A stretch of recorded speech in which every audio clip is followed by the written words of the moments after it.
La puissance de la pensée. Voilà un sujet passionnant à plus d'un titre. Aujourd'hui, nous allons regarder qu'est-ce que c'est que la puissance de la pensée. Comment est-ce qu'on peut utiliser notre pensée pour notre bienfait et pour le bienfait de ceux qui nous entourent. Est-ce que notre pensée a un pouvoir quelconque sur moi, sur ce qui m'entoure, sur ce qui se passe dans la vie, dans ma vie? Est-ce que c'est un sujet justement sur lequel ma pensée devrait se pencher, c'est-à-dire avoir plus de conscience dans ma pensée? Est-ce que la pensée peut réellement changer les choses? Eh bien, c'est ce que je vous propose de regarder ensemble dans cette vidéo.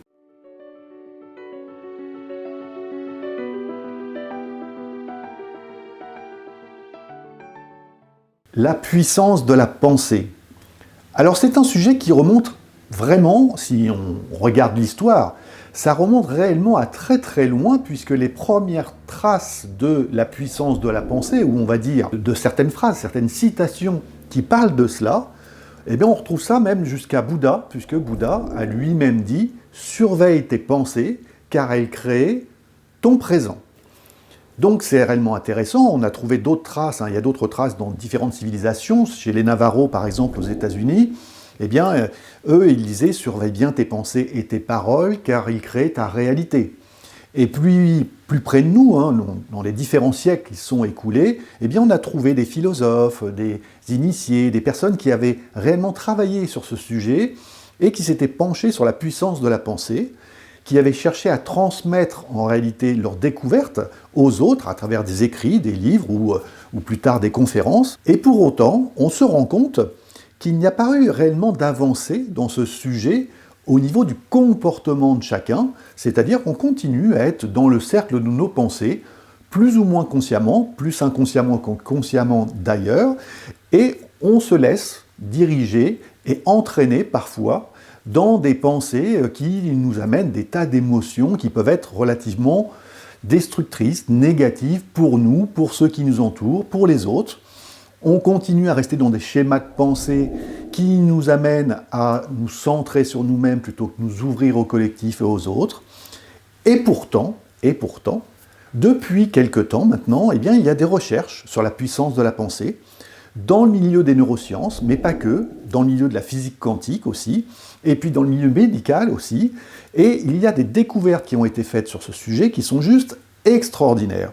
Et donc, je vous invite aujourd'hui à aller cheminer un petit peu vers cela pour mieux comprendre qu'est-ce que l'on pourrait faire avec la puissance de notre pensée. Eh bien, si on s'arrête sur ce sujet, eh bien, on se rend compte qu'en réalité, nous sommes très très loin d'avoir conscience de ce qu'est notre pensée.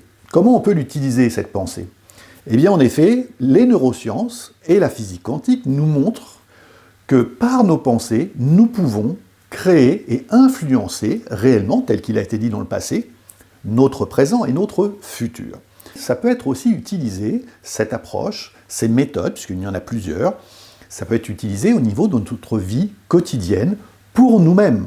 Il est intéressant de regarder que si nous mettons en route notre pensée, pour pouvoir réaliser des objectifs positifs, constructifs, humains, qui soient bons pour tout le monde, eh bien nous allons mettre en route un système en nous qui va venir nous transformer au fur et à mesure de cette pratique. Il faut savoir que l'aspect puissance de la pensée, c'est pas non plus quelque chose d'anodin. Parce qu'il y a deux voies et il y a un prix à payer pour les choses. D'un côté, vous avez le choix de vous dire « Ah, bah c'est chouette, puisque la pensée, la puissance de la pensée nous permet de créer notre réalité et notre futur, eh ben, je vais m'en servir pour pouvoir me satisfaire, pouvoir m'enrichir, pouvoir créer des choses qui vont être nocives pour les autres, mais c'est pas bien grave parce qu'elles seront bonnes pour moi en apparence. » Et donc ça, c'est un chemin que certaines personnes choisissent de prendre, mais il faut bien comprendre que rien n'est gratuit. Rien n'est gratuit.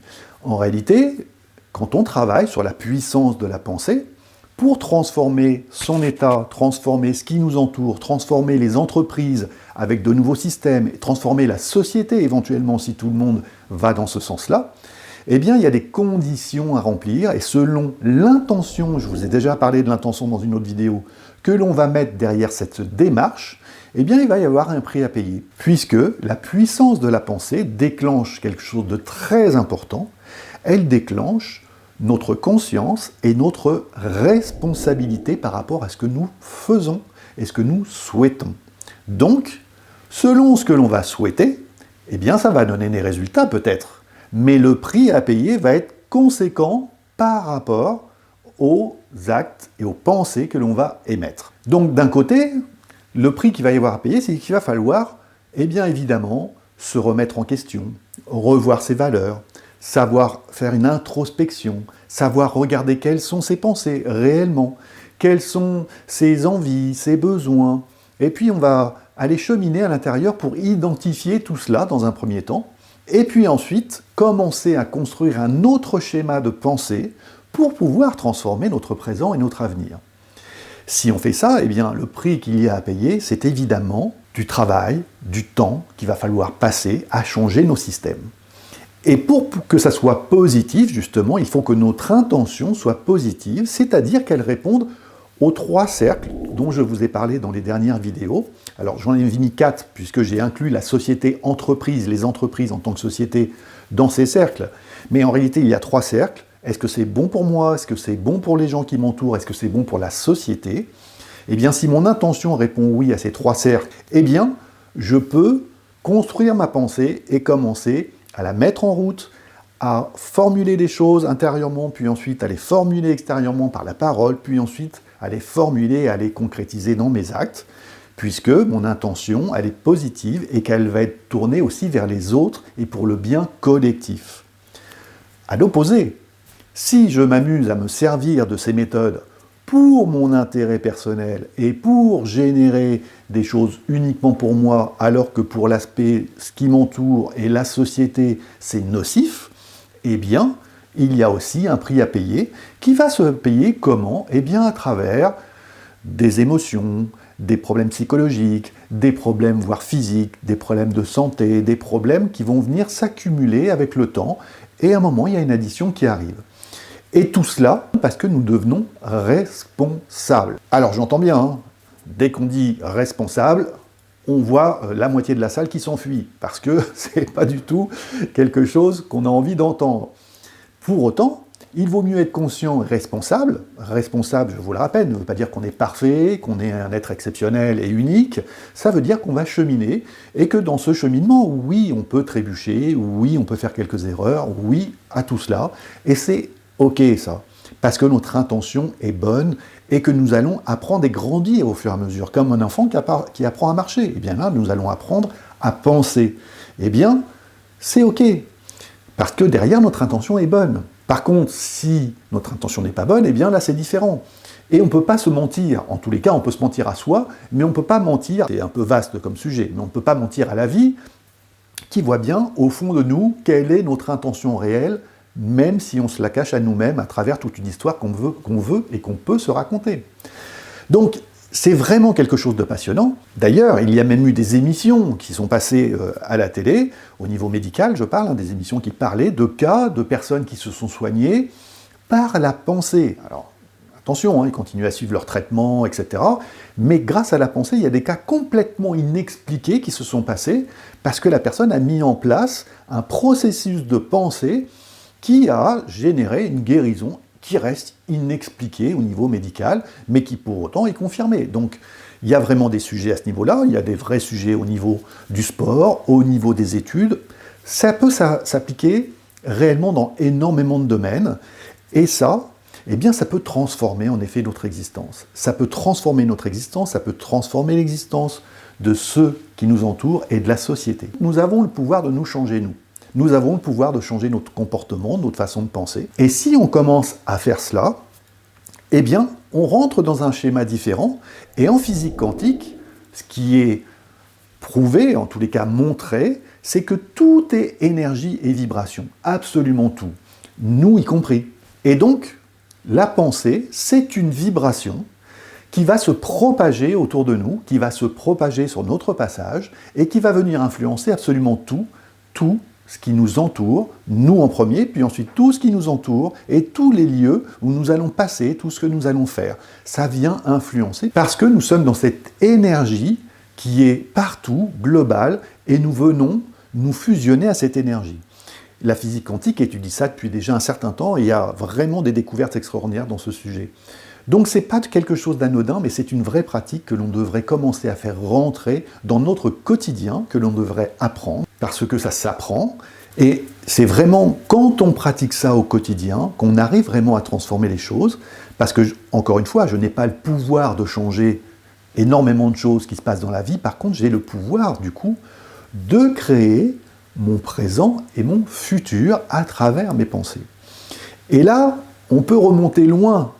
En termes d'éducation, ça serait réellement intéressant aussi qu'on se penche sur ces sujets, parce que ça met un stop à certaines phrases qu'on peut prononcer quand on est parent par rapport à nos enfants, quand on est éducateur par rapport aux jeunes que l'on va accompagner, à l'éducation nationale, dans les classes ou dans les entreprises avec les employés.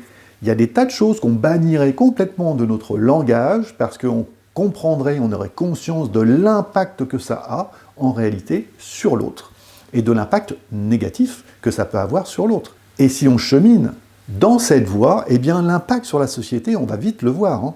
On va rentrer dans une société beaucoup plus sereine et beaucoup plus à l'écoute, beaucoup plus humaine en réalité. Alors c'est vrai, ça demande un vrai travail de fond sur soi, ça demande des changements au niveau cognitif dans notre cerveau que l'on va devoir mettre en place, des exercices, des pratiques que l'on va mettre en place au quotidien.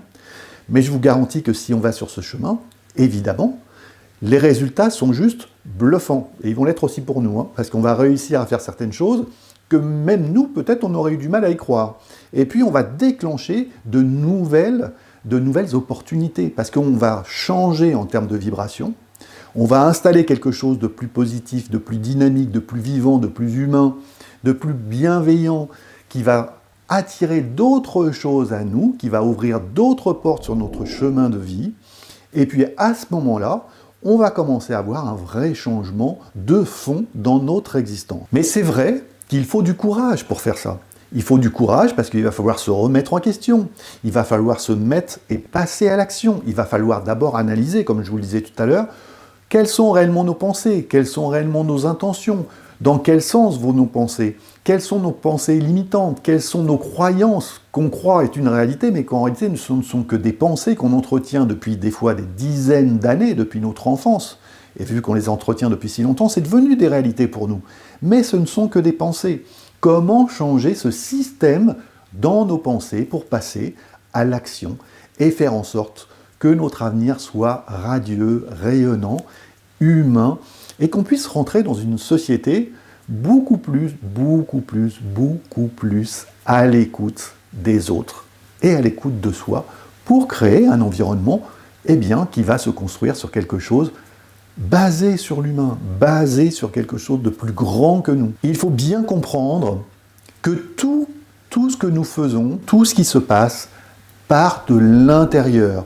Nos pensées, puis ensuite nos paroles, puis nos émotions viennent se mêler à tout cela, puis ensuite notre ressenti et nos actions, tout ce qui se concrétise ici vient en grande partie de nos pensées. Je vous donne un exemple, mais vous avez des scientifiques, comme Carl Gustav Jung par exemple, qui ont étudié cela toute leur vie. Ils ont passé à étudier cela, on ne peut pas dire plus, toute leur vie, et qui ont expliqué quelle était la puissance de la pensée, qui ont parlé du monde des archétypes, qui ont parlé de certaines choses vraiment très intéressantes à aller regarder, justement parce que les pensées ont un impact qu'on ne mesure absolument pas aujourd'hui et qui nous rendent inconscients des tas de choses, de tas de sujets qui pourtant sont clés sur notre développement en tant qu'être humain. Donc voilà, moi je vous invite réellement à prendre conscience de cela et puis ensuite, en effet, on se fait accompagner pour apprendre à utiliser correctement notre pensée parce qu'il y a des tas de pièges au niveau de notre cerveau qui sont mis en place